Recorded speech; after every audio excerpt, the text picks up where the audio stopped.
Hi, I'm Brendan Quigley from 3 Acres, and I want to show you something that we do actually kind of regularly to solve one small but important problem for Shopify stores.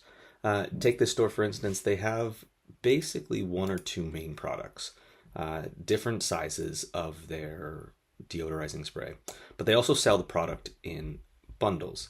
Now, you could do this where you have one product and you could, one variant is a single and another variant is the bundle. That would be a great way to do it, except that you would end up having to manage the inventory for sort of each of those variants separately, despite the fact that, this one is just three of that. So what we did in this case is we actually used the Shopify bundle app to create a bundle that was all based on sort of the base product, so this bundle was based on three of these.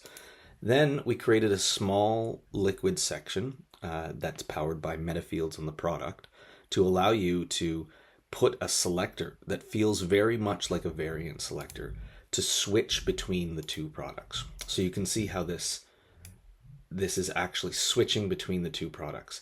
In many ways, this is doing what the Plus app combined listings that Shopify created does. It's having individual products on the collection page while sort of marrying up these products on the product page. And you can see that it works this way, and it's just using the product image as the swatch image.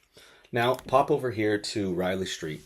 Almost the exact same implementation, but for a slightly different reason. We've got a product here, the Posca paint markers, that has, it has colors as its primary variant, but there are different tips. Now, just like the other store, one of the ways that you could solve this would be to have all the different tips be different variants. But now you're managing inside one product a crazy number of variants, especially when there's a bunch of colors.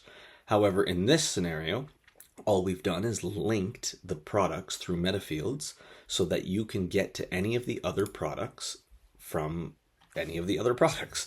What's cool about this one is we didn't use the primary image. We actually used a custom image in a different Metafield so that we could have these cool little pictures of the tips.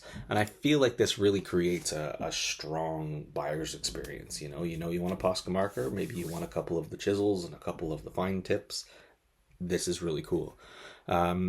So it's solutions like this that we do really well at. It's coming up with the unique options and the unique results that allow us to tailor the buying experience, but also, solve Shopify problems that really move the needle on your store.